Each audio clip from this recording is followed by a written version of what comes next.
आप लोगों से मैं हाथ जोड़ के मदद मांगने आया हूं कि आप लोग मेरी मदद करें, मुझे आशीर्वाद दें। मैं अपने बुजुर्गों से, सर्व समाज के बुजुर्गों से हाथ जोड़ के अपील करता हूं कि वो मेरे सिर पर आशीर्वाद का हाथ रखें और जो 36 बिरादरी से, सब समाज से मेरे युवा साथी हैं, मेरे छोटे बड़े भाई हैं, मैं उनसे अपील करता हूं कि वो मेरे साथ इस जंग में कंधे से कंधा मिला के चले, अपने भाई का साथ दें। मैं आप लोगों के मान सम्मान को यूं ही बरकरार रखूंगा, किसी प्रकार का कोई भेदभाव नहीं करूंगा, सबको बराबर मान सम्मान दूंगा। मेरे पिताजी श्री नरेंद्र राणा आप लोगों के बीच रहे हैं। 2019 में बसपा पार्टी से अकेले चुनाव लड़ा था, आप लोगों ने बहुत आशीर्वाद दिया, बहुत सहयोग दिया। मैं उम्मीद करता हूं अब की बार आपका बेटा आप लोगों के बीच है, आप लोग उस मान सम्मान को और ज्यादा बढ़ा कर देंगे, उस आशीर्वाद को और ज्यादा बढ़ाकर अपने बेटे को कामयाब बनाने का काम करेंगे। मैं बहुत ज्यादा उम्मीद और विश्वास लेकर आप लोगों के बीच आया हूं और मुझे उम्मीद है कि आप लोग मुझे निराश नहीं करोगे, अपने बेटे को, अपने भाई को विधानसभा पहुंचाने का काम करोगे। मेरे पिताजी आप लोगों के सुख दुख के साथी रहे हैं, आप लोगों के बीच पिछले 12 साल से हैं।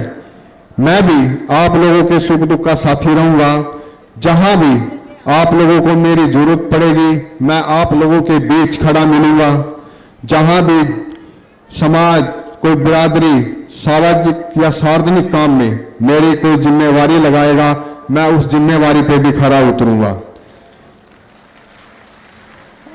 आज मेरे पिताजी मेरे साथ नहीं है, उनका स्वास्थ्य ठीक नहीं है, वो हॉस्पिटल में है और मेरा दुर्भाग्य देखो, मैं चुनाव में हूं, मैं उनको हॉस्पिटल देखने भी नहीं जा सकता।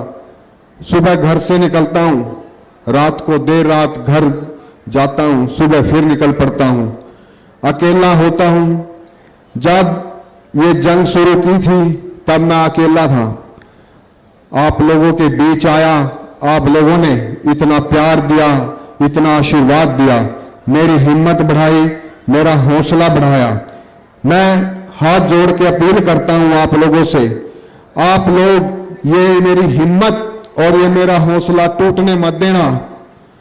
अपने बेटे को यूं ही हौसला और हिम्मत देते रहना। उसके बाद मेरी जिम्मेवारी है आप लोगों का मान सम्मान करने की, आप लोगों की समस्याओं का समाधान करने की।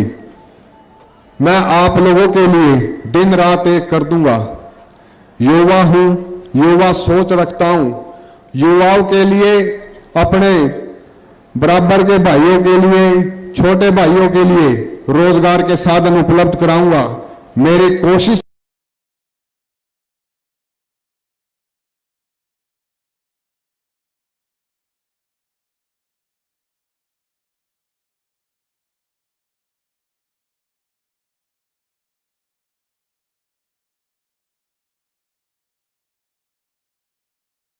जात बरादरी नहीं पूछी, धर्म नहीं पूछा, जो भी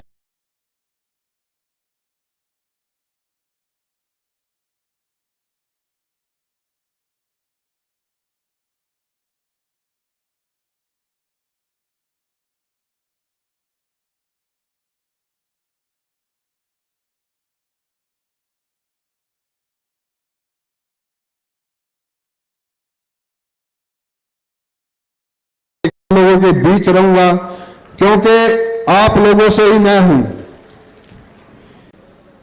आप लोगों ने ही मुझे यहां तक पहुंचाया है। आप लोगों के आशीर्वाद से, आप लोगों के सहयोग से आज मैं इस मंच पे खड़ा हूं और ये जनसमूह और ये जन सैलाब आज दिखा रहा है कि आपको मेरे पिताजी से कितना प्यार है, उन्होंने आप लोगों के दिल में क्या जगह बनाई है और चौधरी अभय सिंह चौटाला, आदरणीय बहन कुमारी मायावती जी के लिए आप लोगों के दिलों में क्या जगह है, ये दर्शाता है आपका जन सैलाब। और ये जन सैलाब अब की बार असंध में एक नया इतिहास रचेगा। असंध हलके का युवा, 36 बिरादरी का युवा एक नया इतिहास रचेगा अब की बार राजनीति में। आप लोगों से मैं एक मौका ही मांगने के लिए आया हूं और मदद मांगने के लिए आया हूं। मेरी आप सबसे प्रार्थना है, मेरे पिता मेरे साथ नहीं है, आज आप लोगों के बीच नहीं है, उनकी कमी है। मैं आप लोगों से हाथ जोड़ के अपील करता हूं कि आप लोग मेरे पिता का फर्ज निभा दो। उनकी कमी मत महसूस होने देना मुझे कि वो मेरे साथ नहीं है। आप लोग बहुत प्यार दे रहे हो, बहुत स्नेह दे रहे हो, इसको आप यूं ही बरकरार रखना। मैं भी आप लोगों के लिए ये बराबर मान सम्मान आपके लिए बरकरार रखूंगा। आप लोगों को कभी निराश नहीं करूंगा, आपके मान सम्मान में कोई कमी नहीं आने दूंगा। उम्मीदें मुझे भी हैं आप लोगों से, आप लोगों को मुझसे भी उम्मीदें होंगी।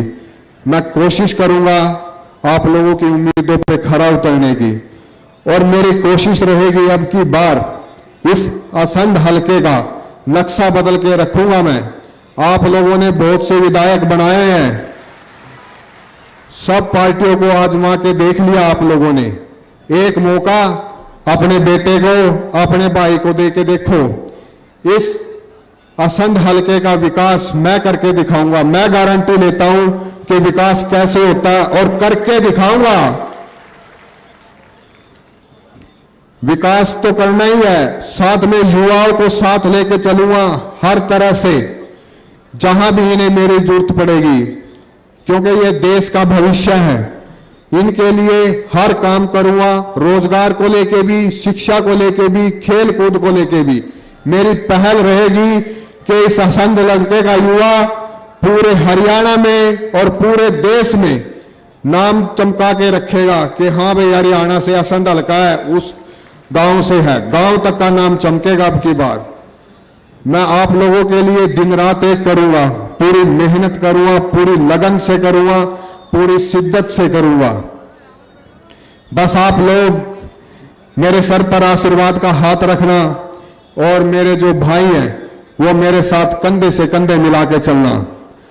अब की बार आप लोग एक नया इतिहास रचोगे, जिसकी गूंज हरियाणा तो है ही है, हरियाणा से बाहर तक भी जाएगी, पूरे प्रदेश में, पूरे देश में होगी ये गूंज।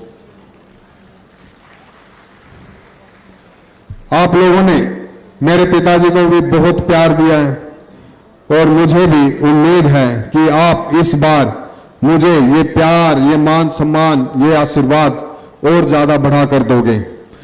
और मैं आप लोगों से यही प्रार्थना करता हूं, यही मेरी अपील है कि आने वाली 5 तारीख को हाथी के सामने वाला बटन दबाकर अपने बेटे को, अपने भाई को विजयी बनाएं। मेरी जीत से शायद मेरे पिताजी ठीक हो जाएं, उन्हें यही इंतजार हो, दवाइयां काम नहीं कर रही हैं, शायद उन्हें यही इंतजार हो कि भाई मैं जीत के आऊं और वो स्वस्थ हो जाएं और फिर से आप लोगों के बीच पहुंचे।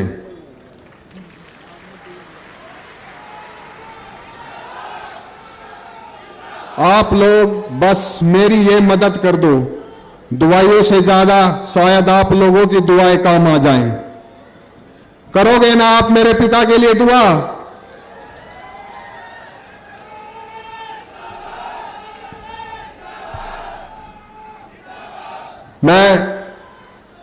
मेरा दुर्भाग्य है ये, और मैं परमात्मा से प्रार्थना करता हूं कि ऐसा किसी भी बेटे, किसी बच्चे का दुर्भाग्य ना हो कि उसका बाप हॉस्पिटल में हो और वो उससे मिलने को भी तरसे। आप लोग इतनी संख्या में यहां पहुंचे मुझे आशीर्वाद देने के लिए, बहन कुमारी मायावती जी और चौधरी अभय सिंह चौटाला जी का मान सम्मान बढ़ाने के लिए मैं आप सबका तहे दिल से धन्यवाद करता हूं, आभार व्यक्त करता हूं, और आपसे प्रार्थना करता हूं कि आने वाली 5 तारीख को ज्यादा से ज्यादा संख्या में हाथी के सामने वाला बटन दबाएं, अपने बेटे को विजयी बनाएं। आपकी जीत मेरी जीत और ये 36 बिरादरी की जीत होगी। आप सबका यहाँ पधारने पर मैं पुनः धन्यवाद करता हूँ। जय भीम। मान्यवर काशीराम अमर रहे, चौधरी देवीलाल अमर रहे। आपने मुझे सुना, यह मौका दिया, उसके लिए आप सबका हाथ जोड़ के बहुत बहुत धन्यवाद।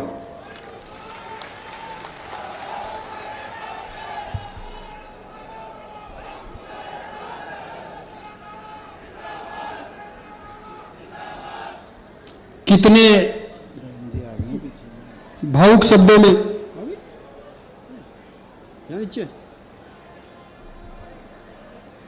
सम्मानित साथियों, नारों का जवाब नारों से होना चाहिए। बहुजन समाज पार्टी जिंदाबाद, जिंदाबाद जिंदाबाद बहुजन समाज पार्टी जिंदाबाद, जिंदाबाद जिंदाबाद बसपा नालो गठबंधन जिंदाबाद, जिंदाबाद जिंदाबाद बसपा नालो गठबंधन जिंदाबाद, जिंदाबाद जिंदाबाद श्री अभय सिंह चौटाला जी जिंदाबाद, जिंदाबाद जिंदाबाद श्री अभय सिंह चौटाला जी जिंदाबाद, जिंदाबाद जिंदाबाद श्री ओम प्रकाश चौटाला जी जिंदाबाद,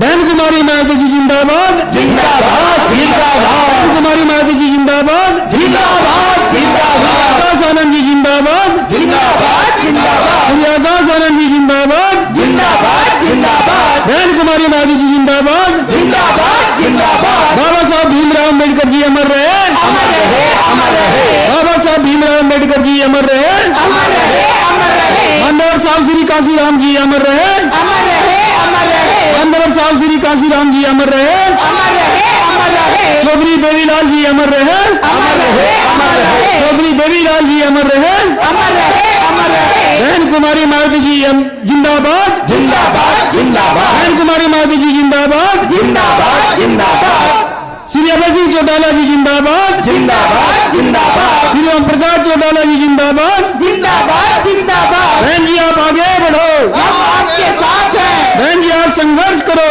हम आपके साथ हैं बहन जी आप आगे बढ़ो, हम आपके साथ हैं बहन जी आप संघर्ष करो, हम आपके साथ हैं सर्व समाज के सम्मान में, बहन जी मैदान में सर्व समाज के सम्मान में, बहन जी मैदान में मजदूरों के सम्मान में, बहन जी मैदान में गरीबों के सम्मान में, बहन जी मैदान में पिछड़ों के सम्मान में, बहन जी मैदान में पिछड़ों के सम्मान में, बहन जी मैदान में महिलाओं के सम्मान में, बहन जी मैदान में बहुजनों के सम्मान में, बहन जी मैदान में बहन कुमारी मायावती जी जिंदाबाद, जिंदाबाद जिंदाबाद बहन कुमारी मायावती जी जिंदाबाद, जिंदाबाद जिंदाबाद बाबा साहब भीमराव अम्बेडकर जी अमर रहे, अमर रहे अमर रहे बाबा साहब भीमराव अम्बेडकर जी अमर रहे, अमर रहे अमर रहे श्री ओम प्रकाश चौटाला जी जिंदाबाद, जिंदाबाद जिंदाबाद श्री ओम प्रकाश चौटाला जी जिंदाबाद, जिंदाबाद जिंदाबाद श्री अभय सिंह चौटाला जी जिंदाबाद, जिंदाबाद जिंदाबाद श्री अभय सिंह चौटाला जी जिंदाबाद, जिंदाबाद जिंदाबाद बहुजन समाज पार्टी जिंदाबाद, जिंदाबाद जिंदाबाद बहुजन समाज पार्टी जिंदाबाद, जिंदाबाद जिंदाबाद श्री आकाश आनंद जी जिंदाबाद, जिंदाबाद जिंदाबाद श्री आकाश आनंद जी जिंदाबाद, जिंदाबाद जिंदाबाद बहन कुमारी मायावती जी जिंदाबाद,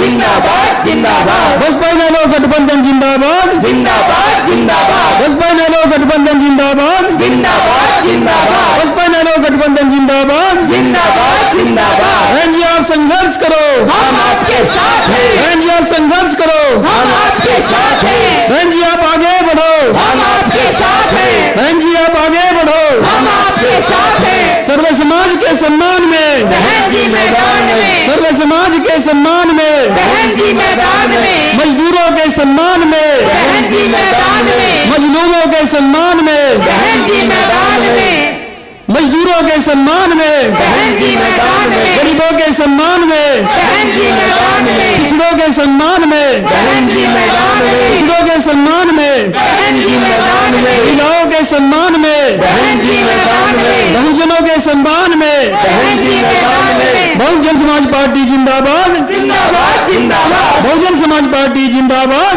जिंदाबाद जिंदाबाद बहुजन समाज पार्टी जिंदाबाद, जिंदाबाद जिंदाबाद बसपा नालो गठबंधन जिंदाबाद, जिंदाबाद जिंदाबाद बसपा नालो गठबंधन जिंदाबाद, जिंदाबाद बसपा नालो गठबंधन जिंदाबाद, जिंदाबाद जिंदाबाद श्री अभय सिंह चौटाला जी जिंदाबाद, जिंदाबाद जिंदाबाद श्री अभय सिंह चौटाला जी जिंदाबाद, जिंदाबाद जिंदाबाद श्री ओम प्रकाश चौटाला जी जिंदाबाद।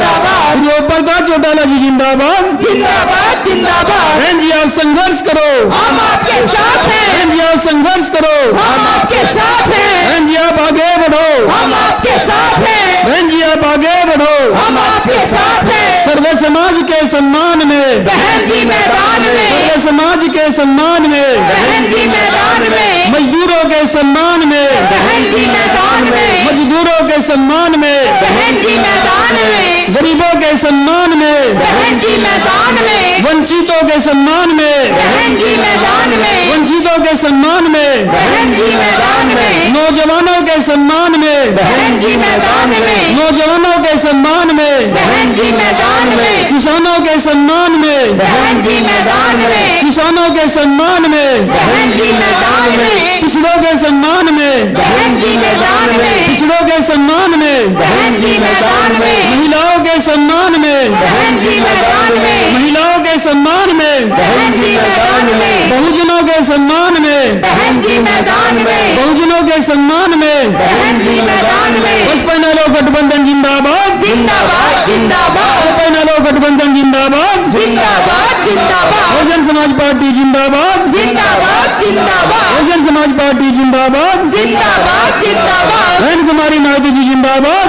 जिंदाबाद जिंदाबाद बहन कुमारी मायावती जी जिंदाबाद, जिंदाबाद जिंदाबाद बहन कुमारी मायावती जी जिंदाबाद। जिंदाबाद जिंदाबाद बाबा साहब भीमराव अम्बेडकर जी अमर रहे, अमर रहे अमर रहे बाबा साहब भीमराव अम्बेडकर जी अमर रहे। अमर रहे अमर रहे बहन कुमारी मायावती जी जिंदाबाद, जिंदाबाद जिंदाबाद बहन कुमारी मायावती जी जिंदाबाद, जिंदाबाद जिंदाबाद बहन कुमारी मायावती जी जिंदाबाद। जिंदाबाद जिंदाबाद सर्व समाज के सम्मान में, बहन जी मैदान में सर्व समाज के सम्मान में, बहन जी मैदान में गरीबों के सम्मान में, बहन जी मैदान में मजदूरों के सम्मान में, बहन जी मैदान में पिछड़ों के सम्मान में, बहन जी मैदान में मजदूरों के सम्मान में, बहन जी मैदान में महिलाओं के सम्मान में, बहन जी मैदान में बहुजनों के सम्मान में। बहन जी मैदान बहन में कुमारी मायावती जी जिंदाबाद। जिंदाबाद जिंदाबाद साथियों बैठ जाओ, जोरदार तालियां बजाने के माननीय बहन जी का स्वागत करें। बैठ जाए। सम्मानित साथियों, हमारे बीच में बहुजन समाज पार्टी की राष्ट्रीय अध्यक्ष, उत्तर प्रदेश की 4 बार रही मुख्यमंत्री, इस देश के पीड़ितों, शोषितों और गरीबों की मसीहा, सर्व समाज के मान और सम्मान की प्रतीक आदरणीय बहन कुमारी मायावती जी करनाल जिले में असंध की धरती पर पहुंचने पर जोरदार तालियों के साथ स्वागत करें।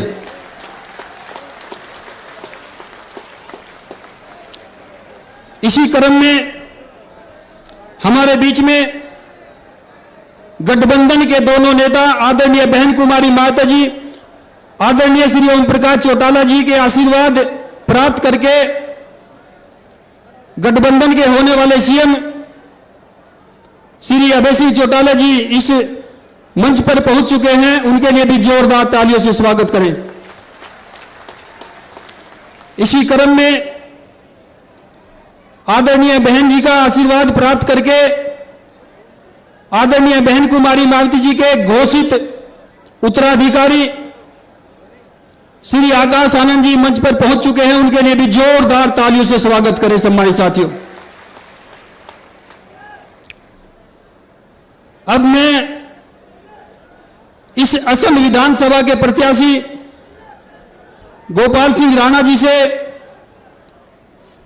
आग्रह करूंगा कि आदरणीय बहन कुमारी मायावती जी को मुकुट देकर सम्मानित करने का काम करें श्री गोपाल सिंह राणा जी।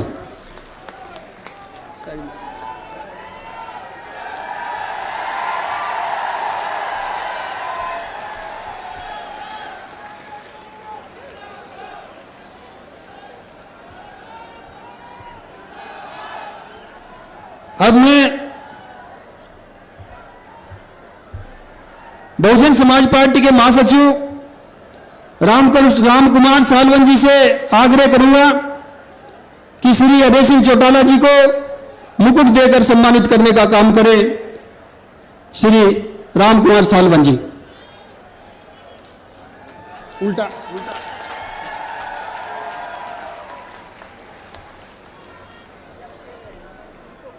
अब मैं श्री संजय बोध और श्री महेंद्र कुराड़ जी से आग्रह करूंगा कि आदरणीय आकाशानंद जी को मुकुट देकर सम्मानित करने का काम करें। सम्मानित साथियों,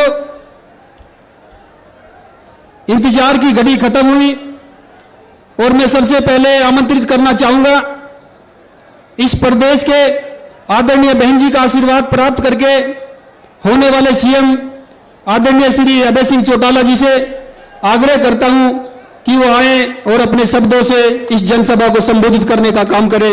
आदरणीय श्री अभय सिंह चौटाला जी।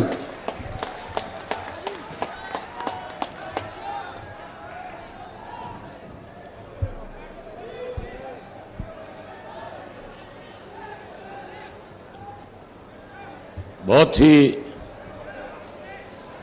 मान और सम्मान के योग बहुजन समाज पार्टी की राष्ट्रीय अध्यक्ष, उत्तर प्रदेश की 4 बार रही मुख्यमंत्री, आज असंध की चुनावी जनसभा में मुख्य अतिथि के रूप में आई बहन कुमारी मायावती जी, बहुजन समाज पार्टी के राष्ट्रीय कोऑर्डिनेटर श्री आकाश आनंद जी, बहुजन समाज पार्टी के हरियाणा, पंजाब और चंडीगढ़ के प्रभारी श्री रणधीर बेनीवाल जी, मंच पे मेरे साथ बैठे हुए दोनों पार्टियों के नेतागण, असंध विधानसभा क्षेत्र से संयुक्त उम्मीदवार गोपाल राणा जी, घरौंडा विधानसभा क्षेत्र से संयुक्त उम्मीदवार मन्नू कश्यप जी, पानीपत ग्रामीण के संयुक्त उम्मीदवार रणवीर देशवाल जी, इंद्री से संयुक्त उम्मीदवार सुरेंद्र उडाना जी, नीलोखेड़ी से संयुक्त उम्मीदवार बलवान वाल्मीकि जी और करनाल विधानसभा से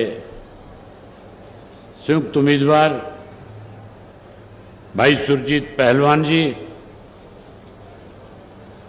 आज की इस चुनावी सभा में आए हुए आदरणीय बुजुर्गों, नौजवान साथियों, सम्मान के योग्य माताओं, बहनों, पत्रकार छायाकार दोस्तों, 5 तारीख को हरियाणा की विधानसभा के चुनाव होने जा रहे हैं। साथियों, मैं अब तक हरियाणा के करीब अलग अलग हलकों में 50 से ज़्यादा हलकों में जाकर के आया हूं। आज पूरे प्रदेश में इस बात को लेकर के बड़ी एक चर्चा है कि अब की बार हरियाणा प्रदेश के अंदर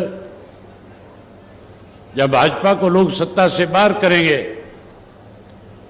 वहीं कांग्रेस को भी सत्ता से दूर रख करके बहुजन समाज पार्टी और इंडियन नेशनल लोकदल पार्टी के गठबंधन की सरकार बनाएंगे।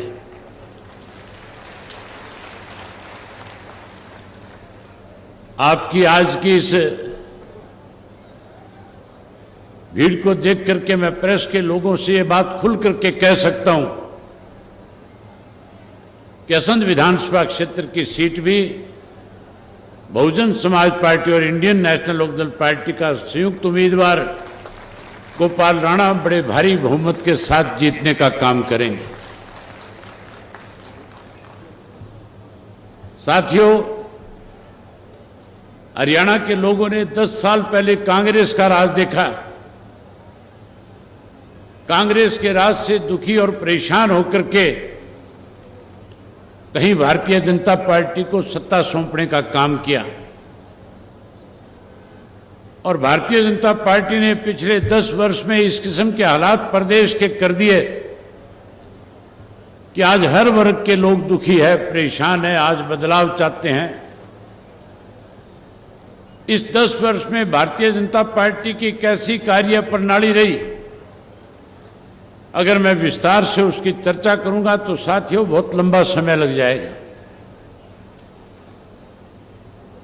इस 10 वर्ष में अनेक वायदे भारतीय जनता पार्टी ने सत्ता में आने से पहले किए थे। मोदी जी वायदा करते थे, कहते थे कांग्रेस के राज में जो धन लूट करके विदेश के बैंकों में कांग्रेस के लोगों ने जमा कराया, हम उस काले धन को वापस लाएंगे और दावा करते थे कि हर व्यक्ति के खाते में 15-15 लाख रुपए जमा करा देंगे। किसान के साथ वायदा किया था कि एमएसपी का कानून बनाएंगे। वायदा किया था स्वामीनाथन की रिपोर्ट लागू करेंगे, आपकी फसल के दाम 2 गुना करेंगे। वायदा किया था पढ़े लिखे नौजवान के साथ 2 करोड़ को हर वर्ष रोजगार देंगे। वायदा किया था इन माताओं और बहनों के साथ कि गैस का कनेक्शन और गैस का सिलेंडर आपके घर में मुफ्त में पहुंचा देंगे, महंगाई कम कर देंगे, रोक लगा देंगे। लेकिन साथियों 10 वर्ष बीत गए। मैं हरियाणा प्रदेश के तकरीबन हर गांव में जाकर के आया हूं। मैंने खुल के लोगों से ये पूछा कि मोदी जी के वायदे के मुताबिक आपको 15 लाख मिलना चाहिए था, कोई पैसा आपके खाते में आया? लोगों का जवाब ना में था। असंध विधानसभा क्षेत्र के गांव-गांव से आप आए हुए हो। मैं आपसे पूछना चाहता हूं, आपके किसी के खाते में कोई एक नया पैसा मोदी के वायदे के मुताबिक आपके खाते में आया कि नहीं आया? कोई पैसा नहीं आया। जहां कोई वायदा पूरा नहीं किया, वहां प्रदेश और देश के अंदर महंगाई बढ़ा दी। आज हरियाणा प्रदेश की हालत ऐसी है कि जहां महंगाई बढ़ी हुई है वहां भ्रष्टाचार चरम सीमा पे है, कानून व्यवस्था खत्म है और उसके साथ साथ पढ़े लिखे नौजवान के लिए कोई रोजगार नहीं है। बेरोजगारी में आज हरियाणा प्रदेश देश में नंबर 1 पे है। वहीं उसके साथ हमारा प्रदेश कहीं दूध दही के लिए जाना जाता था, आज नशे में भी नंबर 1 पे पहुंचा दिया इस भाजपा की सरकार ने। नशा बढ़ गया, अपराध बढ़ गए। आज साथियों नौजवान को रोजगार नहीं, इसलिए नौजवान जो है खास करके आपका करनाल जिला, कुरुक्षेत्र जिला, यमुनानगर और कैथल जिला, इन जिलों में तो मैं यात्रा के दौरान जब गांव में गया था, बड़ी हैरानी होती थी सुनकर के कि हमारे गांव में 18 साल से लेकर के 40 वर्ष का कोई भी नौजवान जो है आज अपने घर में गांव में नहीं है। सारा का सारा नौजवान जमीनें बेच बेच करके विदेशों को पलायन कर गया। सरकार की गलत पॉलिसी की वजह से आज हमारे घर खाली हो गए, गांव खाली हो गए। वहीं कांग्रेस के राज के अंदर बड़ी लूट मची थी। भूपेंद्र सिंह हुड्डा के राज में हरियाणा प्रदेश के लोगों के साथ बड़ा भेदभाव किया गया था।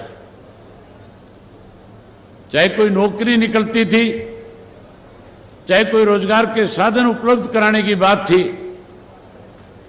और चाहे साथियों कहीं कोई छोटा मोटा विकास का मामला था। हैरानी की बात है, उस 10 साल के राज में ये सारी चीजें रोहतक जिले तक सिमट करके रह जाती थी, उसकी सीमा से बाहर नहीं निकलती थी। एक समय चौधरी ओम प्रकाश चौटाला जी प्रदेश के मुख्यमंत्री थे। जब चौटाला साहब मुख्यमंत्री थे, सरकार आपके द्वार कार्यक्रम के तहत हरियाणा प्रदेश का पूरे प्रदेश के लोगों के साथ बिना भेदभाव किए सम्मान विकास कराने का काम किया था। चौटाला साहब के मुख्यमंत्री तब काल में एक गांव से दूसरे गांव से जुड़ने वाली जो जितने भी कच्चे रास्ते थे उन सबको पक्का कर दिया गया था। हरियाणा प्रदेश में सड़कों का जाल बिछा दिया गया था। जहां पीने का स्वच्छ पानी नहीं था वहां कनाल बेस्ड वाटर वर्क्स बनाए गए। गांव के स्कूल अपग्रेड किए गए। गांव-गांव के अंदर डिस्पेंसरी, पीएचसी, सीएचसी बना करके लोगों को स्वास्थ्य की अच्छी सुविधा मिले, इस काम को भी आगे बढ़ाया था। सरकार आपके द्वार कार्यक्रम के तहत चौटाला साहब के राज में लाखों लाखों करोड़ों रुपए जो है एक एक गांव पे हर साल खर्च किया जाता था। या तो हरियाणा में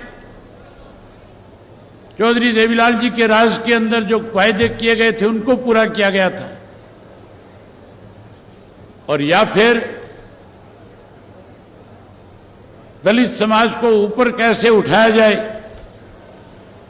इसके लिए लंबे समय से संघर्ष करके बहन मायावती जी ने उत्तर प्रदेश में जब सरकार बनाई तो जब संघर्ष कर रहे थे,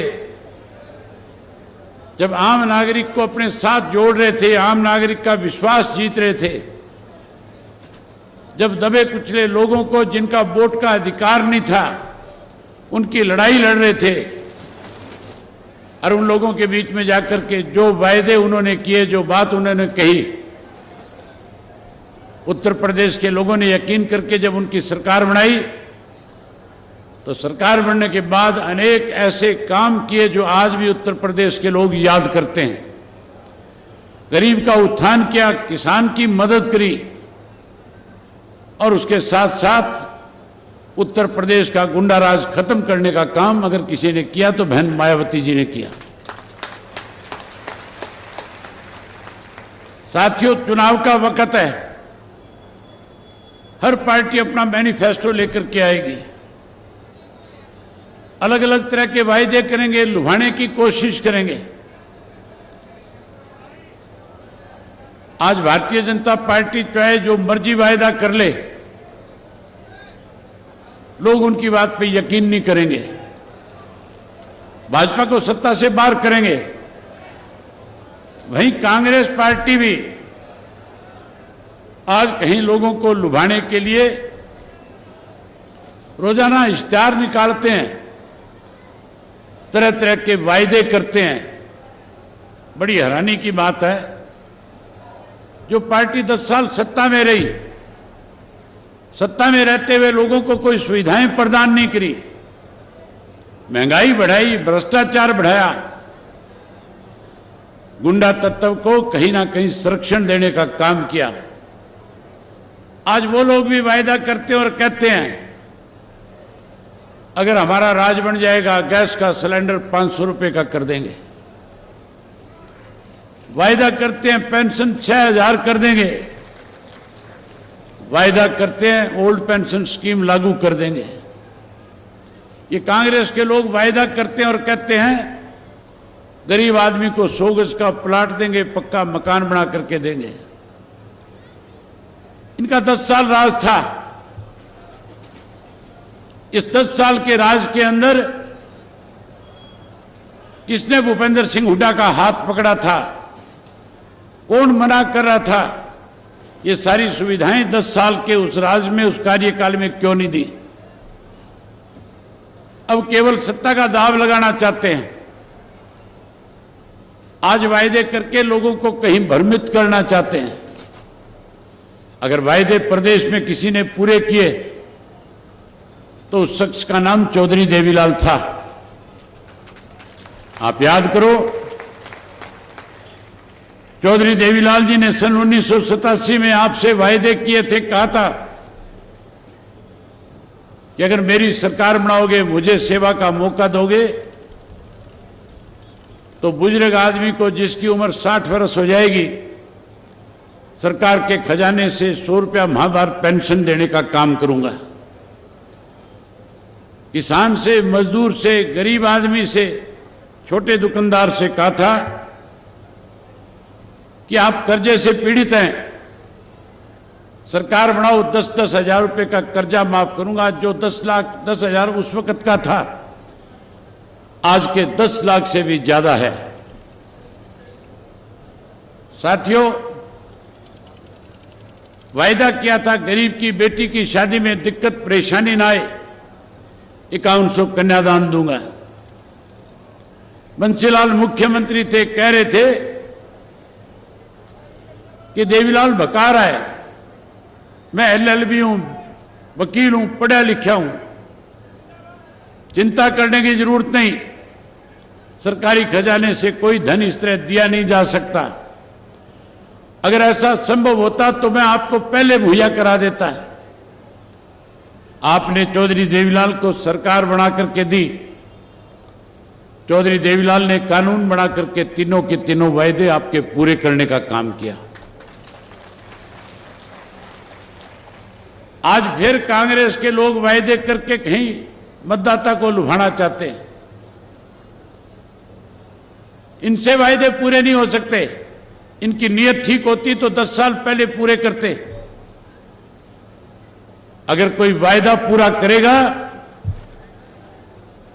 तो इंडियन नेशनल लोकदल पार्टी और बहुजन समाज पार्टी की सरकार बनने के बाद हम लोग आपसे किए हुए वायदे पूरे करने का काम करेंगे। मैं आपसे एक बात पूछना चाहता हूं, हम आपके सामने जो भी वायदा करेंगे, क्या आप लोगों को हमारे ऊपर इस बात का विश्वास है कि जो बात आज मैं आपके बीच में कह करके जाऊंगा, सरकार बनने के बाद उसको पूरा करने का काम करूंगा? अगर आपको विश्वास है तो एक बार बोल करके कहो कि हमें आप पे विश्वास है। अगर आप हमारे ऊपर विश्वास करते हो तो आज आपसे वायदा करके जाते हैं कि सरकार बनने के बाद जो 100 रुपया पेंशन चौधरी देवीलाल ने शुरू करी थी, उस पेंशन को बढ़ाएंगे, 7500 रुपया महीना करके हमारे बुजुर्गों का मान सम्मान बढ़ाएंगे। आप हमारे पे विश्वास और भरोसा करते हो तो मैं पढ़े लिखे नौजवान बच्चों से वायदा करता हूं और कहता हूं, आपको चिंता करने की जरूरत नहीं है। 2 लाख नौकरियों के पद हरियाणा प्रदेश में खाली है। सरकार बनने के बाद हर घर से एक पढ़े लिखे नौजवान को, चाहे हमारी बेटी पढ़ी लिखी हो, चाहे बेटा पढ़ा लिखा हो, उसे सरकारी नौकरी देने का काम करेंगे। जो बेरोजगार रह जाएगा उसे भी चिंता करने की जरूरत नहीं है। हम अपने बेरोजगार बच्चों के लिए 21,000 रुपया बेरोजगारी भत्ता तब तक देंगे जब तक उसको सरकारी नौकरी नहीं मिल जाएगी। ये माताएं बहनें बैठी है, मोदी ने अपना वायदा पूरा नहीं किया था। कांग्रेस वाले कहते हैं 500 में देंगे। आप सरकार बनाओ, हम सरकार बनने के बाद गैस का सिलेंडर महीने की पहली तारीख को आपके घर में प्रदेश की सरकार की तरफ से मुफ्त में पहुंचाने का काम करेंगे। जहां गैस का सिलेंडर देंगे वहीं किसी भी गृहिणी को किसी के आगे हाथ ना फैलाना पड़े अपनी रसोई अच्छी चलाने के लिए 1100 रुपये नमक मिर्च के भी साथ में आपको देंगे, आपके खाते में डालेंगे। ओल्ड पेंशन स्कीम लागू करेंगे। पहले चौधरी ओम प्रकाश चौटाला ने 100 गज के प्लाट गरीब लोगों को दे करके उनके सर पे छत देने का काम किया था। हम नए सिरे से 100 गज का प्लाट देंगे और उसके साथ चौधरी देवीलाल आवास योजना के तहत 2 पक्के मकान भी बना करके उनको छत देने का काम करेंगे।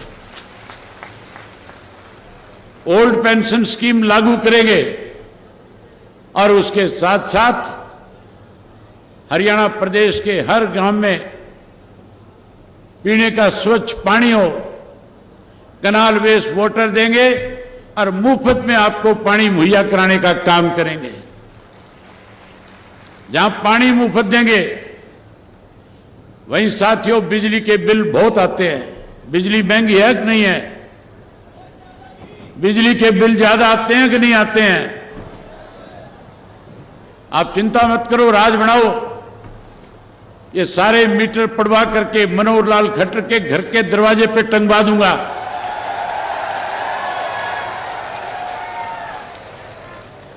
और वहीं उसके साथ साथ हरियाणा प्रदेश के हर नागरिक की घर की बिजली मुफ्त में करके देने का काम करेंगे। अच्छे स्कूल बनाएंगे ताकि बच्चे शिक्षित हो सकें और वहीं उसके साथ हरियाणा के हर बच्चे की, हर घर में पैदा होने वाली बेटी की पढ़ाई मुफ्त में कराएंगे। वहीं उसके साथ साथ परमात्मा ना करे कोई बीमार हो जाए। आज बीजेपी वाले कहते हैं 10 लाख का आयुष्मान कार्ड बनाएंगे, कांग्रेस वाले कल तक कहते थे 20 लाख, अब कहते हैं 25 लाख। मुझे लगता है चुनाव की तारीख नजदीक आते आते कह देंगे 30 लाख 35 लाख। पहले भी हमने बुजुर्ग को 60 वर्ष से ज्यादा आयु वाले को मुफ्त इलाज की सुविधा प्रदान करी थी। अब की बार हमारा फैसला है दोनों पार्टियों का। हम तो चाहते हैं हरियाणा का हर नागरिक जो है स्वस्थ रहे, हरियाणा सेहतमंद रहे। अगर कोई बीमार हो जाएगा, चाहे वो कहीं इलाज कराए पूरे देश के अंदर, उसके इलाज पे जितना खर्च आएगा टोटल हरियाणा प्रदेश की सरकार वहन करेगी। आप क्या मुफ्त में इलाज करने का काम करेंगे। साथियों, मन बहुत था आपके साथ और बहुत सारी बातें करूं, लेकिन आगे समय दे रखा है। बहन जी ने भी वापिस जाना है, इसलिए आपका ज्यादा समय ले लेकर के मैं अपना समय बहन जी को दूंगा और आपसे केवल एक उम्मीद करूंगा, आपसे एक वायदा लेना चाहूंगा कि आप 5 तारीख तक जिस उत्साह और जोश के साथ आज आप यहां आए हो, जो आज हजारों की संख्या में आपने आकर के इस बात पे मोहर लगाई है कि हम करनाल में असंध की सीट जीत करके अपनी सरकार बनाने का काम करेंगे, वहीं मैं आपसे उम्मीद करूंगा कि 5 तारीख तक लगातार एक एक मतदाता के बीच में जाओगे। जो वायदे हमने आपके सामने किए हैं, ये सारी बातें लोगों के बीच में जाकर के कहोगे। आज हरियाणा का हर नागरिक आपकी बात पे भरोसा करता है, विश्वास करता है। कांग्रेस के राज में झूठ और लूट थी, भाजपा के राज के अंदर भ्रष्टाचार बढ़ा। हमने किए हुए वायदे पूरे किए, लोग आपकी बात पे विश्वास करेंगे और आपकी सरकार बनाने में आपके साथ खड़े हो जाएंगे। मैं उम्मीद करूंगा कि आप सब लोग आज से इस काम को आगे बढ़ाओगे। आगे बढ़ाओगे कि नहीं बढ़ाओगे? बोल के बताओ, बढ़ाओगे कि नहीं बढ़ाओगे? बहुत धन्यवाद। जय हिंद, जय हरियाणा।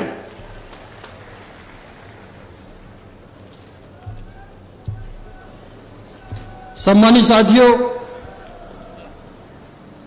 अब मैं इस जनसभा के मुख्य अतिथि के रूप में आई बहुजन समाज पार्टी की राष्ट्रीय अध्यक्ष, उत्तर प्रदेश की 4 बार रही मुख्यमंत्री, इस देश के पीड़ितों, शोषितों, गरीबों की मसीहा, सर्वे समाज के मान और सम्मान के प्रतीक आदरणीय बहन कुमारी माइती जी को निवेदन पूर्वक आग्रह करता हूं कि आए और जश्न को संबोधित करने का काम करें। सम्मानित साथियों, बड़ी गंभीरता से सुनना एक एक शब्द को। बहन जी का एक एक शब्द मूल्यवान है। बड़ी गंभीरता से सुनना। कोई भी व्यक्ति बहन जी के भाषण खत्म होने से पहले कुर्सी नहीं छोड़ेगा। शांति से सुनना, गंभीरता से सम्मान साथ।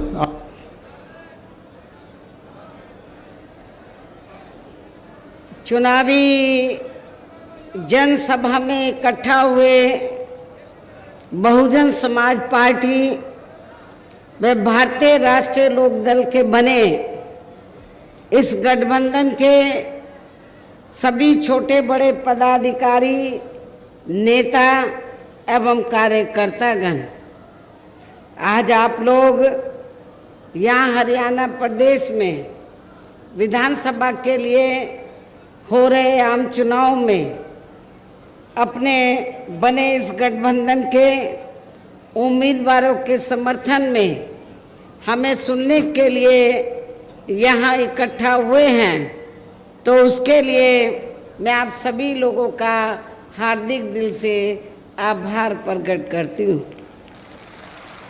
जिनको कामयाब बनाने के लिए भारतीय राष्ट्रीय लोकदल के वरिष्ठ राष्ट्रीय महासचिव श्री अभय सिंह चौटाला जी व इनके सभी साथीगण तथा बीएसपी के भी नेशनल कोऑर्डिनेटर श्री आकाश आनंद व यहाँ के संयोजक श्री रणधीर बेनीवाल और इनके भी सभी साथीगण पूरे जी जान से लगे हैं। और अब मैं आप लोगों का ध्यान यहाँ हरियाणा प्रदेश में विधानसभा के लिए हो रहे आम चुनाव में अपने इस बने गठबंधन की सरकार बनाने को लेकर कुछ जरूरी बातों की तरफ दिलाना चाहती हूँ। और इस संबंध में हमारी पार्टी का ये कहना है कि अपने देश को आज़ाद हुए और भारतीय संविधान को भी लागू हुए अब वर्षों बीत चुके हैं, और इस लंबी अवधि में केंद्र व आपके हरियाणा प्रदेश में भी विभिन्न विरोधी पार्टियों की सरकारें रही हैं।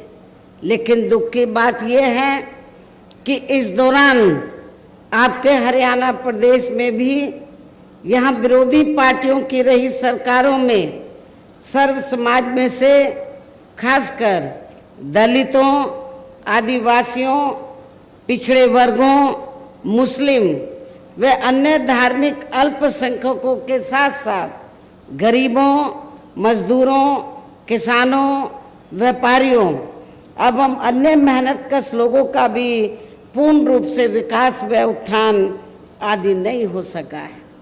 जिनकी सरकारों की गलत नीतियों एवं गलत कार्य प्रणाली आदि को अभी ने और ज़्यादा आजमाने की ज़रूरत नहीं है। और इस मामले में खास तौर से मैं दलितों, आदिवासियों व अन्य पिछड़े वर्गों के लोगों को ये बताना चाहूँगी कि इन वर्गों को परम पूज्य बाबा साहब डॉक्टर भीमराव अंबेडकर के कड़े संघर्ष एवं अथक प्रयासों से भारतीय संविधान में मिले कानूनी अधिकारों में से विशेषकर सरकारी नौकरियों में जो इन्हें आरक्षण की सुविधा मिली है, तो उसे यहाँ पहले कांग्रेस की और अब बीजेपी की तथा अन्य और पार्टियों की भी राज्यों में रही सरकारों की जातिवादी सोच व मानसिकता के चलते इन्हें यह आरक्षण का पूरा लाभ नहीं दे पा रहे हैं। और अब तो इनके इस आरक्षण को ये पार्टियां मान्य कोर्ट की आड़ में इसे प्रभावहीन बनाने में वे खत्म करने की भी पूरी कोशिश में लगी हुई हैं। और इसका खास उदाहरण ये है कि दिनांक 1 अगस्त 2024 को माननीय सुप्रीम कोर्ट का दिया गया निर्णय है, जिसमें कोर्ट ने एससी व एसटी के आरक्षण में वर्गीकरण व क्रीमी लेयर आदि को लागू करने की बात कही है। यानी कि आरक्षण में से आरक्षण, पहले एससी एसटी वर्गों के लोगों को जो आरक्षण दिया हुआ था तो वो उनको पूरा मिलता था, भरा तो नहीं जाता था कोटा, लेकिन उसमें कोई वर्गीकरण नहीं था। उसमें कोई अब क्या है, माननीय सुप्रीम कोर्ट ने क्या जजमेंट दिया है कि जो आरक्षण आप लोगों को मिला SC ST वर्गों के लोगों को, तो उसमें भी वर्गीकरण किया जाएगा, उसको भी बांट दिया जाएगा। पहले SC ST में क्रीमी लेयर आदि लागू नहीं थी, वो भी लागू कर दी। और सुप्रीम कोर्ट ने जो ये जजमेंट दिया, अब होगा क्या कि SC ST का जो आरक्षण है इसको वर्गीकृत कर दिया, इसको बांट दिया कि जो SC ST में इसको 2-3 हिस्सों में बांट दिया। लेकिन पहले ऐसा नहीं था। पहले मान लीजिए जो जिन लोगों को आरक्षण मिल रहा है और उनमें से जो लोग इसके योग्य नहीं हैं, तो उन्हीं वर्गों में से आरक्षण दिया जाता था। लेकिन अब ये वर्गीकरण करके ये लोग क्या करेंगे कि जो योग्य नहीं होंगे तो उनको पहले SC में ही जो मजबूत जातियां थी उनको मिल जाता था।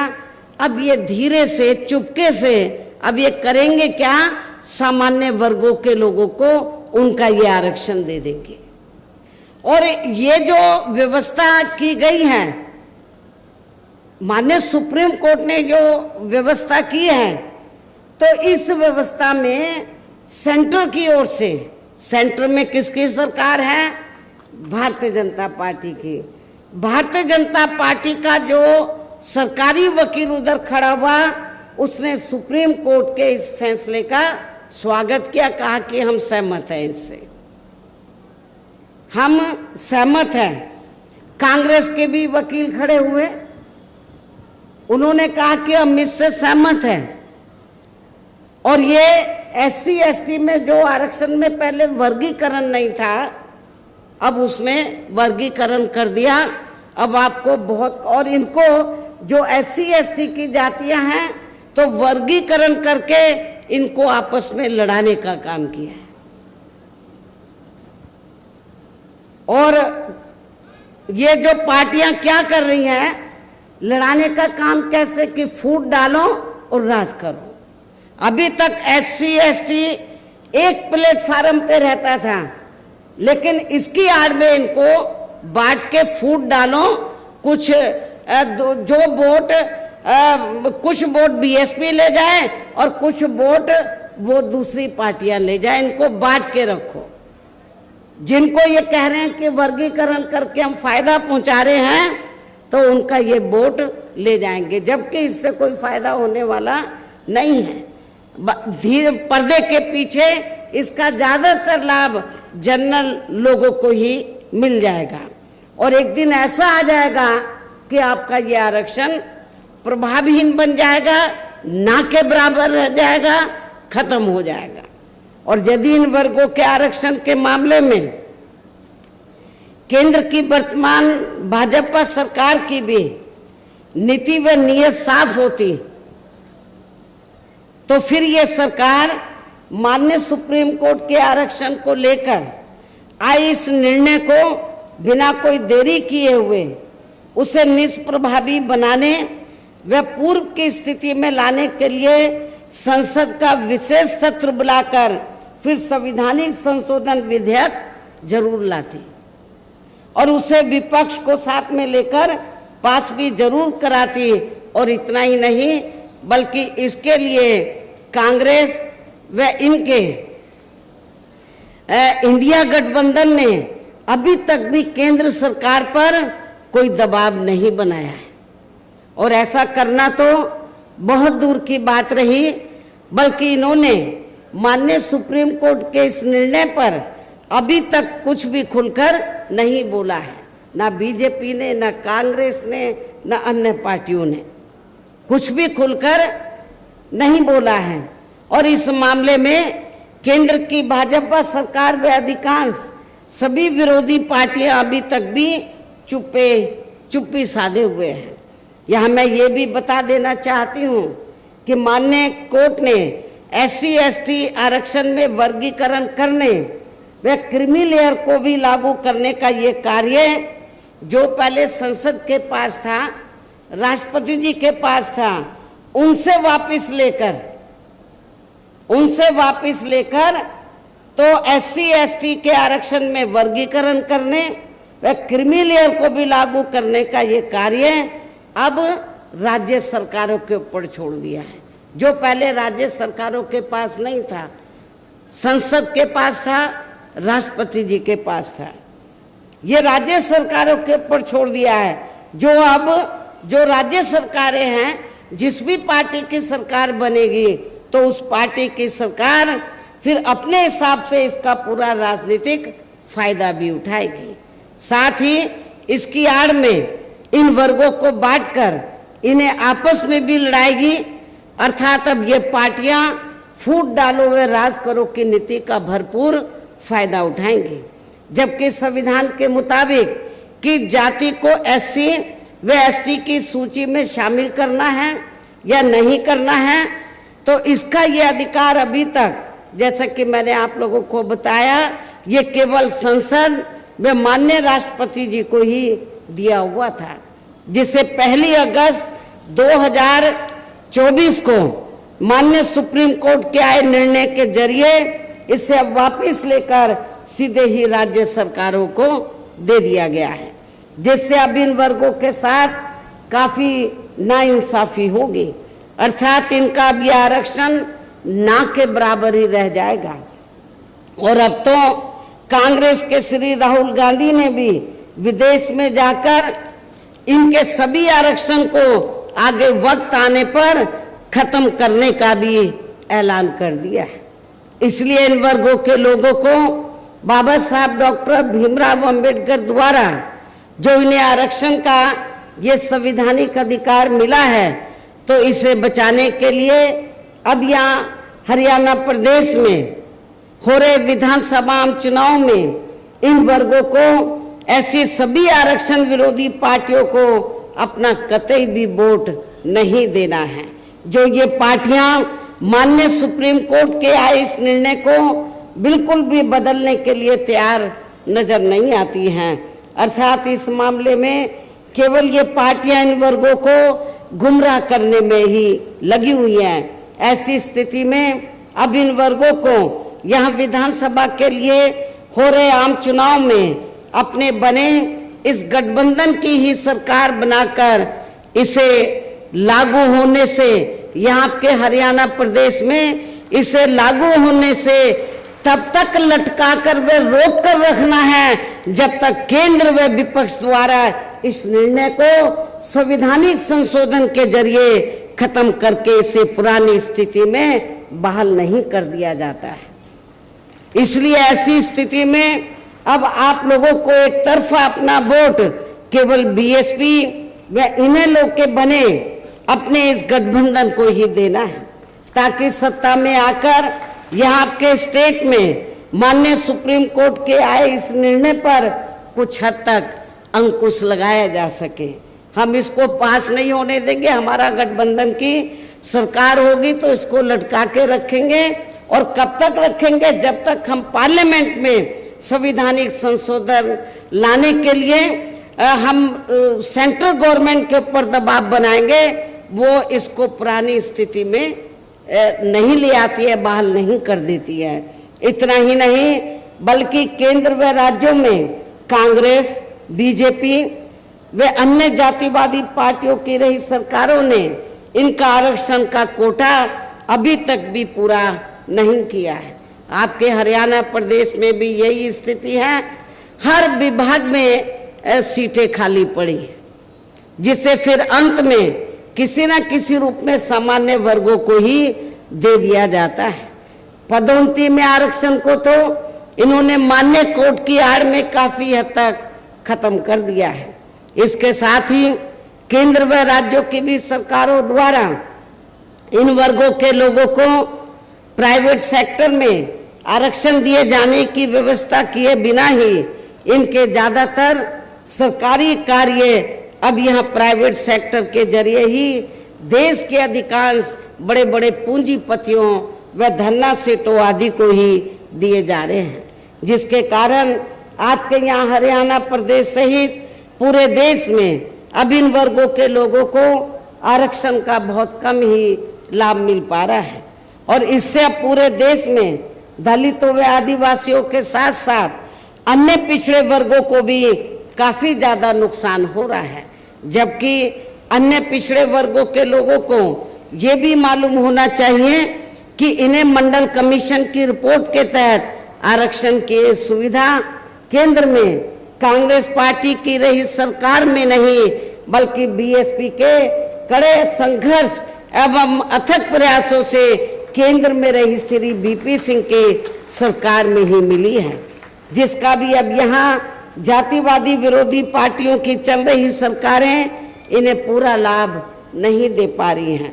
इसके साथ ही श्री बीपी सिंह की सरकार में ही इन वर्गों के मसीहा परम पूज्य बाबा साहब डॉक्टर भीमराव अंबेडकर को भी यहाँ भारत रत्न की उपाधि से सम्मानित किया गया है, जिसके लिए वो हर प्रकार से पात्र भी थे। जबकि इन्हें ये सम्मान इनके जीते जी केंद्र में रही कांग्रेस पार्टी की सरकार में ही बहुत पहले मिल जाना चाहिए था, लेकिन इस पार्टी की यानी कि कांग्रेस पार्टी की सरकार ने बाबा साहब डॉक्टर अंबेडकर के देहांत के बाद भी इन्हें काफी वर्षों तक इन्हें ये सम्मान नहीं दिया। इससे इन वर्गों के प्रति इस कांग्रेस पार्टी की हीन व जातिवादी मानसिकता साफ झलकती है। इतना ही नहीं बल्कि इनके कारवां को आगे बढ़ाने वाले वे हर मामले में समर्पित रहे व्यक्तित्व मान्यवर श्री कांशीराम जी के देहांत होने पर उस समय केंद्र में रही इसी कांग्रेस पार्टी की सरकार ने इनके सम्मान में एक दिन का भी राष्ट्रीय शोक घोषित नहीं किया था।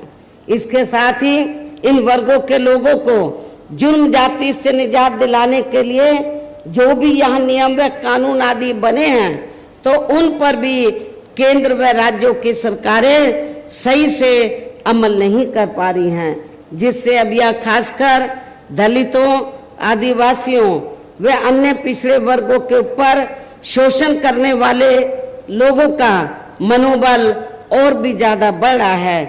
और ये सब हमें यहाँ आपके हरियाणा प्रदेश में भी काफी कुछ देखने के लिए मिल रहा है। इसी प्रकार हमें पूरे देश में मुस्लिम व अन्य अकलियत समाज के लोगों की भी अधिकांश मामलों में हालत कोई खास अच्छी नजर नहीं आती है। इनके साथ साथ अपर कास्ट समाज व जाट समाज में भी खासकर गरीब लोगों की आर्थिक स्थिति अभी भी यहाँ आपके प्रदेश सहित पूरे देश में काफी ज्यादा खराब व दयनीय ही बनी हुई है। इनके अलावा आपके हरियाणा प्रदेश सहित पूरे देश में सर्व समाज में से विशेषकर यहाँ गरीब, मजदूर, किसान, कर्मचारी, छोटा व्यापारी एवं अन्य मेहनतकश लोग भी अपनी विभिन्न समस्याओं को लेकर अभी भी हमें काफी ज्यादा दुखी ही नजर आते हैं।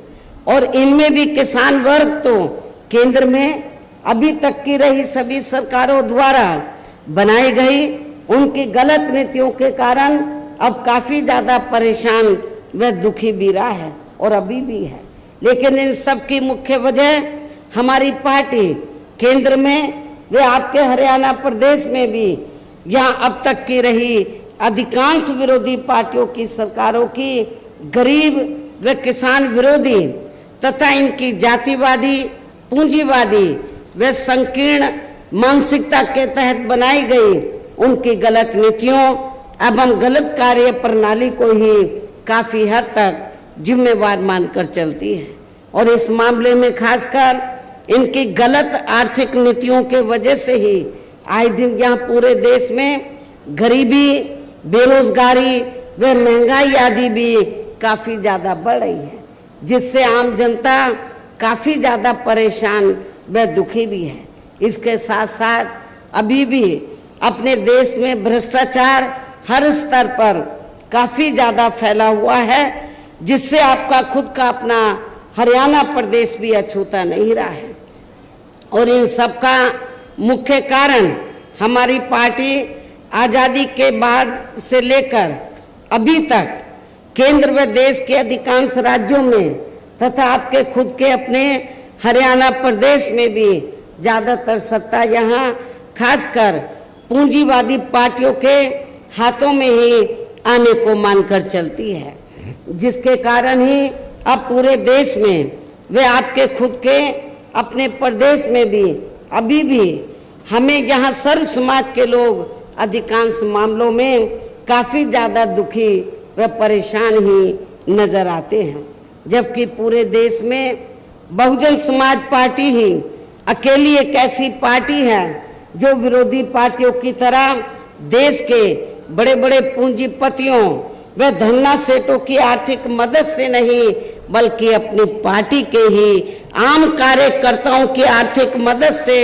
चुनाव लड़कर यहाँ केंद्र व राज्यों की भी सत्ता में आना चाहती है, ताकि हमारी पार्टी सत्ता में आने के बाद फिर बिना किसी दबाव के वे आज़ाद होकर सर्व समाज के लोगों की सभी समस्याओं का समाधान करके उन्हें हर मामले में वे हर स्तर पर यहाँ खुशहाल बना सके। और इसी आधार पर चलकर ही आबादी के हिसाब से देश के सबसे बड़े प्रदेश उत्तर प्रदेश में 4 बार हमारी पार्टी ने अपने नेतृत्व में वहाँ सरकार भी बनाई है, और हमने अपनी सभी चारों रही सरकारों में अपनी पार्टी की विचारधारा एवं सिद्धांतों के तहत चलकर वैसे तो वहाँ सर्व समाज के हितों का पूरा ध्यान रखा है, लेकिन सभी मामलों में प्राथमिकता पहले हमने वहाँ सर्व समाज में से विशेषकर उन दलितों, आदिवासियों, पिछड़े वर्गों, मुस्लिम व अन्य अक़लियतों को तथा गरीब एवं असहाय लोगों को ही दिया है, जिनके वहाँ हर मामले में वह हर स्तर पर सभी विरोधी पार्टियों की रही सरकारों में उनकी हीन, जातिवादी, संकीर्ण व पूंजीवादी सोच होने के कारण काफ़ी ज़्यादा उपेक्षा की गई है। इसके साथ साथ हमने उत्तर प्रदेश में गरीब एवं बेरोजगार लोगों को दूसरी पार्टियों की रही सरकारों की तरह मामूली सा बेरोजगारी भत्ता न देकर उन्हें बड़ी तादाद में सरकारी एवं गैर सरकारी क्षेत्रों में स्थायी रोजगार भी उपलब्ध कराए हैं। इसके साथ ही गरीब भूमिहीन लोगों को खेती करने के लिए उन्हें फ्री सरकारी जमीन भी दी है, तथा गरीब आवासहीनों को जिनके पास रहने के लिए अपने पक्के मकान नहीं थे उनके हमने 2-2 कमरों के पक्के मकान सरकार की ओर से फ्री में बना के दिए, और वहाँ पे जो उनकी और ज़रूरतें थी शिक्षा की, हॉस्पिटल की, और भी जो ज़रूरतें थी रोज़मर्रा की, उसका भी हमने वहाँ पर प्रबंध किया, जिससे वहाँ लाखों गरीब लोगों को काफ़ी फायदा पहुँचा है। शहरों व देहातों को भी विकसित किया गया। डॉक्टर अंबेडकर ग्राम विकास योजना के तहत बड़े पैमाने पर उत्तर प्रदेश में देहातों को विकसित किया गया। मान्यवर श्री कांशीराम जी शहरी समग्र विकास योजना के तहत शहरों को विकसित किया गया, और उन बस्तियों पर विशेष ध्यान दिया, उन बस्तियों की तरफ जहां पर दलित वर्ग के लोग और पिछड़े वर्ग के लोग रहते थे।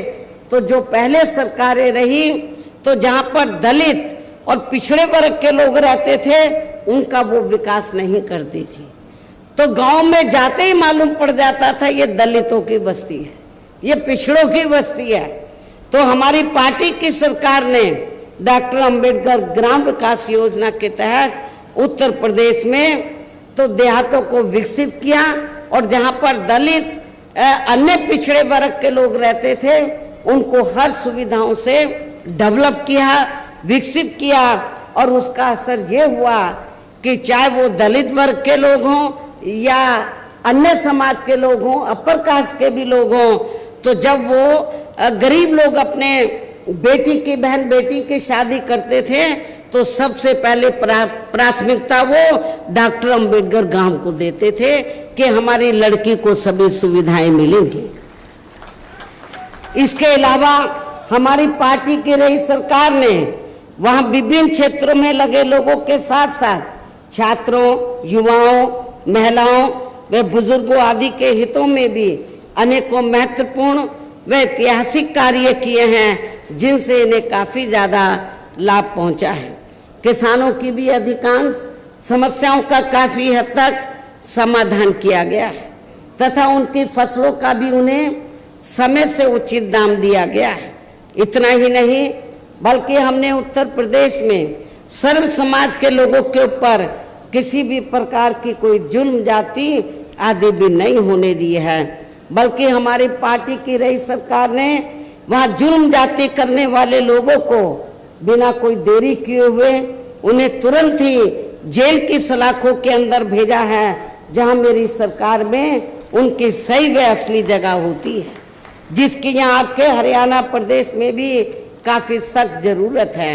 इसके साथ ही हमारी पार्टी की रही सरकार ने अपने देश में दलित एवं अन्य पिछड़े वर्गों में समय समय पर जन्मे यहाँ अपने महान संतों, गुरुओं व महापुरुषों में भी खासकर महात्मा ज्योतिराव फूले, छत्रपति शाहू जी महाराज, श्री नारायण गुरु, बाबा साहब डॉक्टर भीमराव अंबेडकर एवं मान्यवर श्री कांशीराम जी आदि को भी विभिन्न रूपों में पहली बार वहां पूरा आदर सम्मान दिया है, जिन्हें विरोधी पार्टियों के लोग अभी तक भी आसानी से पचा नहीं पा रहे हैं।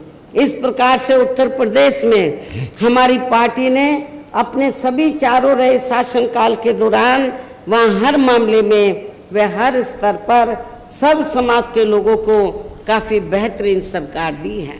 और यदि आप लोग भी यहाँ अपने हरियाणा प्रदेश में गरीबों, किसानों व आम जनहित के तथा विशेषकर कमजोर एवं उपेक्षित वर्गों के हितों में ऐसे ही कार्य करना चाहते हैं, इसके साथ ही आपकी प्रदेश की जनहित से जुड़ी जो भी यहाँ स्थानीय समस्याएं हैं तो उन्हें भी आप दूर करना चाहते हैं, तो फिर आप लोगों को भी उत्तर प्रदेश की तरह ही यहाँ अपने हरियाणा प्रदेश में भी अपने इस बने गठबंधन की ही सर्वजन हिताय व सर्वजन सुखाय की नीतियों पर आधारित ही सरकार बनानी होगी, जिसके लिए अब आप लोगों को यहाँ अपने हरियाणा प्रदेश में विधानसभा के लिए हो रहे आम चुनाव में अपने गठबंधन का ही बेहतर रिजल्ट लाना होगा। इसके साथ साथ आप लोगों को वोट पड़ने तक यहाँ की सत्ताधारी पार्टी व अन्य सभी विरोधी पार्टियों के साम दाम दंड भेद आदि हथकंडों से भी जरूर सावधान रहना है। और इस मामले में खासकर आप लोगों को विरोधी पार्टियों के जारी किए गए उनके हवाई व प्रलोभन भरे चुनावी घोषणा पत्रों आदि के बहकावे में तो कतई नहीं आना है, जिन्हें ये पार्टियां सत्ता में आने के बाद अधिकांश अमल में नहीं लाती हैं, जिस पर से अब जनता का काफी हद तक विश्वास ही उठ गया है। इसलिए हमारी पार्टी किसी भी चुनाव में अपना कोई भी चुनावी घोषणा पत्र आदि जारी नहीं करती है। वैसे भी हमारी पार्टी कहने में बहुत कम बल्कि कार्य करके दिखाने में ही ज़्यादा विश्वास रखती है, अर्थात जो कहती है तो उसे करके भी दिखाती है। और ये सब हमने उत्तर प्रदेश में बिना घोषणा पत्र के जारी किए हुए 4 बार सरकार बनाई, कोई घोषणा पत्र जारी नहीं किया था। उसके हम कब करते हैं? जब सरकार बन जाती है, फिर हम अपनी नीतियाँ बताते हैं कि हमारी सरकार की नीतियाँ क्या है। उससे पहले हम कोई हवाई बातें नहीं करते हैं। और अब संक्षेप में मेरा यही कहना है कि आप लोगों को अपने खुद के, अपने हरियाणा प्रदेश के भी हित में यहाँ बीएसपी व इन्हें लोग के बने अपने इस गठबंधन की ही सरकार बनाना बहुत जरूरी है। और अब आप लोगों को अपने इस गठबंधन के उम्मीदवारों को ज़्यादा से ज़्यादा कामयाब बनाना है, जिसके लिए बीएसपी के उम्मीदवारों को हाथी चुनाव चिन्ह के सामने वाले बटन को दबाकर तथा राष्ट्रीय लोकदल के उम्मीदवारों को चश्मा चुनाव चिन्ह के सामने वाले बटन को दबा के उन्हें जरूर जिताना है। असम से तो आपका नौजवान साथी खड़ा हुआ है। इनके पिता पहले पार्टी में बहुत सक्रिय रहे, अभी वो बीमार हैं, वो इसलिए उन्होंने बीएसपी को अपना बेटा समर्पित किया है कि ये बेटा मैं बीएसपी को दे रहा हूँ। नौजवान है, मेरी आप लोगों से पुरजोर अपील है कि आप इस नौजवान को जिताकर इनके मनोबल को जरूर बढ़ाएं। इनको राजनीति में कामयाब बनाने का काम आप लोगों का है। और भी यहाँ पर इस करनाल जिले में आसपास की जो विधानसभा की सीटें हैं, गठबंधन के और भी उम्मीदवार हैं, उनको भी आपको कामयाब बनाना है। इस प्रकार से आप लोगों को अपने बने इस गठबंधन की ही पूर्ण बहुमत की सरकार बनाना है। और सरकार बनने पर फिर गठबंधन की ओर से आपके हरियाणा प्रदेश का मुख्यमंत्री चौधरी अभय सिंह चौटाला जी को ही बनाया जाएगा, जिनको मेरे आशीर्वाद के साथ साथ इनके पिता चौधरी ओम प्रकाश सिंह चौटाला जी का भी पूरा आशीर्वाद प्राप्त है। वैसे स्वर्गीय चौधरी देवीलाल जी का भी हमेशा इन पर आशीर्वाद बना रहा है। इनके साथ साथ गठबंधन की ओर से बीएसपी का, ये जो हमारा गठबंधन है, इनके साथ साथ गठबंधन की ओर से बीएसपी का एक डिप्टी सीएम दलित वर्ग का तथा दूसरा डिप्टी सीएम अन्य पिछड़ा वर्ग या अपर कास्ट समाज में से ही बनाया जाएगा। और ये दोनों डिप्टी सीएम कौन होंगे, इसका फैसला इस चुनाव का नतीजा आने के बाद ही किया जाएगा। इन्हीं जरूरी बातों के साथ ही अब मैं आप सभी लोगों से अपने बने इस गठबंधन के अधिकांश उम्मीदवारों को जिताकर अपनी यहाँ गठबंधन की ही सरकार जरूर बनाना है। इस उम्मीद के साथ ही अब मैं केंद्र सरकार से देश में जातीय जनगणना कराने के लिए भी विशेष अनुरोध करती हूँ, जिसको पहले केंद्र में रही कांग्रेसी सरकार ने और अब वर्तमान में चल रही बीजेपी की सरकार ने भी इसे अभी तक भी लटका के रखा हुआ है, जो उचित नहीं है। इसके लिए भी इनसे विशेष आग्रह के साथ ही अब मैं अपनी बात यही समाप्त करती हूँ। धन्यवाद। जय भीम व जय भारत।